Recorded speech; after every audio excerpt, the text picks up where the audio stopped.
bonjour. Bonjour. Bonjour, Sylvie. Vous nous faites le plaisir de nous recevoir chez vous aujourd'hui et je vous en remercie. Je vais vous poser les trois questions habituelles que je pose aux auteurs selon leur contexte. Donc, dans un monde où les démonstrations agressives deviennent de plus en plus fréquentes, vous prônez la résilience. Est-ce que ça n'est pas vraiment difficile d'obtenir cela? Alors la résilience, bon déjà il faut peut-être replacer un petit peu le terme, c'est-à-dire la résilience, c'est tirer d'une situation difficile, voire douloureuse, le meilleur parti possible.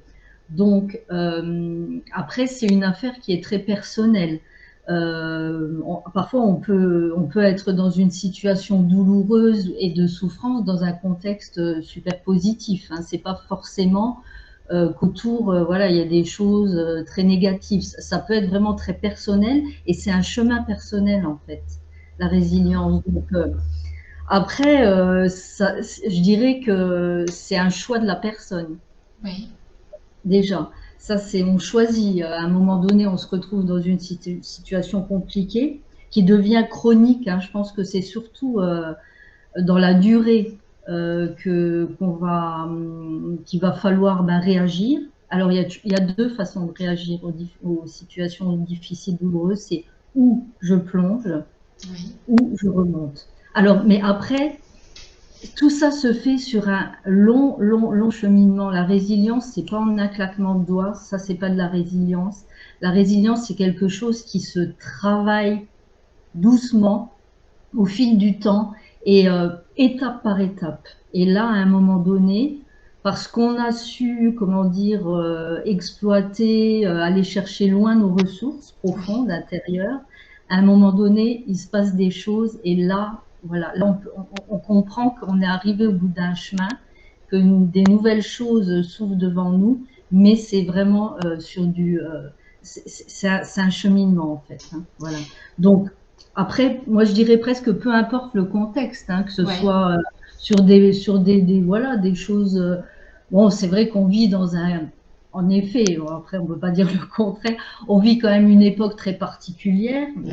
bon, surtout depuis le Covid. Alors après, il y a toujours eu des difficultés, mais bon, Covid a un petit peu, enfin un petit peu, Beaucoup. là je minimise, beaucoup accentué en effet, beaucoup Oui. accentué les problématiques qui existaient finalement déjà. On Oui. a en effet peut-être créé d'autres, mais aussi, ça je pense qu'il faut le souligner, et ça c'est ce qui ressort je pense dans mon livre en apnée, c'est que ça a pu créer aussi pour certaines personnes des portes de sortie. Oui. Et c'est vraiment ce que moi je démontre dans l'histoire de mes 5 personnages. D'accord. Est-ce que vous pouvez nous rappeler votre métier, que les gens Alors, comprennent bien ce que vous faites? oui, alors donc moi je suis sophrologue indépendante aujourd'hui, suite à une reconversion professionnelle. Hein, je n'ai pas toujours été sophrologue, pas du tout. Et pareil, moi je veux dire, bon après dans mon livre, je ne parle pas du tout de moi, mais j'ai un chemin de résilience aussi, parce que j'ai eu un problème de santé qui m'a amené à remettre plein de choses en cause, comme les personnages aussi. Donc finalement, oui, c'est mon histoire à travers la leur, mais qui n'est pas du tout, voilà, qui n'est pas du tout la mienne quand même. C'est pas moi que je décris, mais je décris ce cheminement que je connais bien et Oui. moi qui m'a pris, voilà, qui m'a pris, ouais, on va dire 2 à 3 ans, quoi, hein, vraiment. D'accord. Et donc ça m'a amené vers ce nouveau métier là que j'adore, qui est la sophrologie. Et la sophrologie, c'est vraiment, elle est basée sur 4 principes, dont un principe qui est exploiter la moindre ressource, la moindre petite ressource, même infime soit-elle, dans une situation critique pour chercher du positif, pour s'extirper des difficultés. Mais alors après, c'est très progressif. Hein, en sophrologie, c'est pareil. On exploite petit à petit, comme on peut, à notre rythme. C'est jamais des grosses choses. C'est jamais des objectifs comme ça parce qu'on ne les atteint pas. Oui. C'est pas possible. Surtout quand on est en difficulté, en souffrance. Donc, c'est des petites étapes, petit à petit. D'accord. Voilà. Donc, Ok. en effet, c'est ce que moi je cherche comment dire, à démontrer aux personnes voilà, qui viennent me voir. Regardez toutes les ressources que vous avez en vous, et petit à petit, on va aller les chercher. Justement, ma deuxième question, c'était un peu sur ce contexte. Vous apprenez à vos patients le dépassement de soi.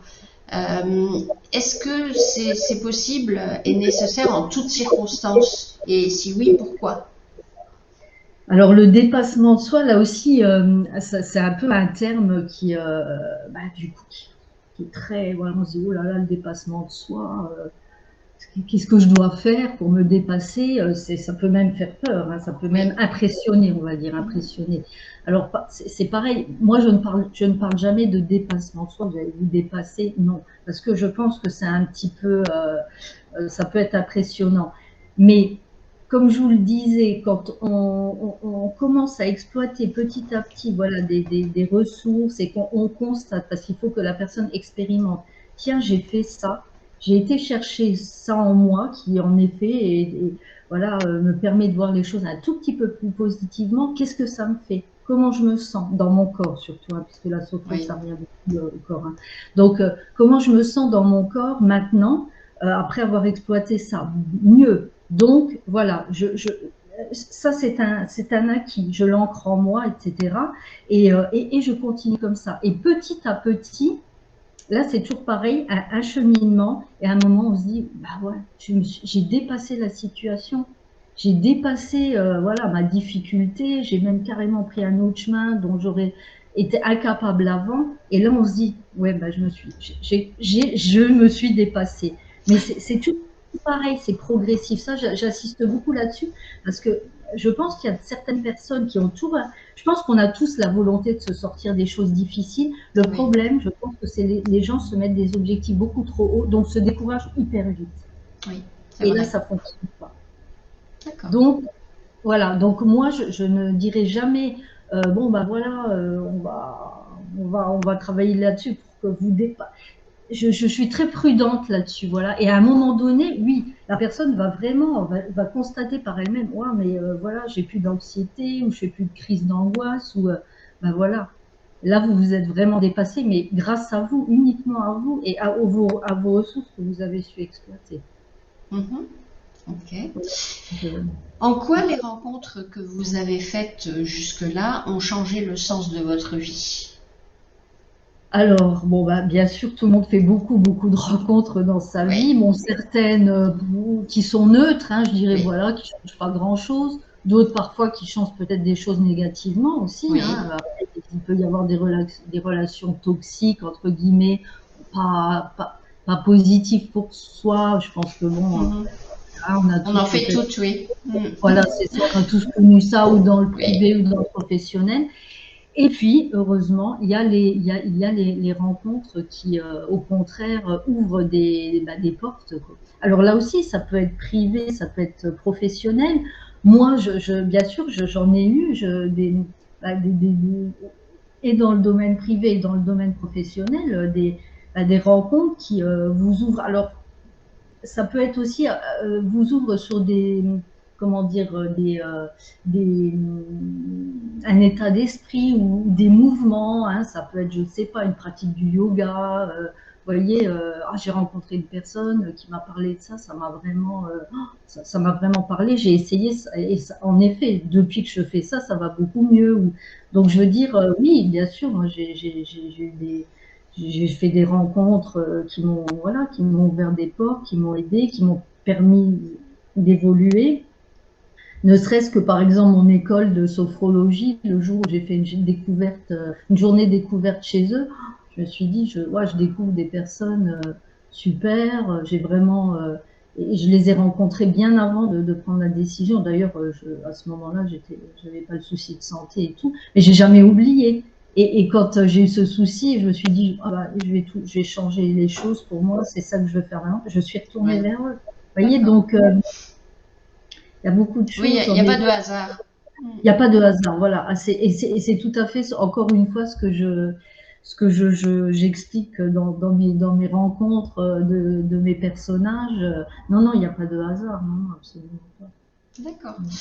Mais écoutez, je vous remercie d'avoir répondu sincèrement à mes questions. Est-ce que vous serez présente les 12 et 13 novembre au Salon du Livre à Courcelles-Chaussy?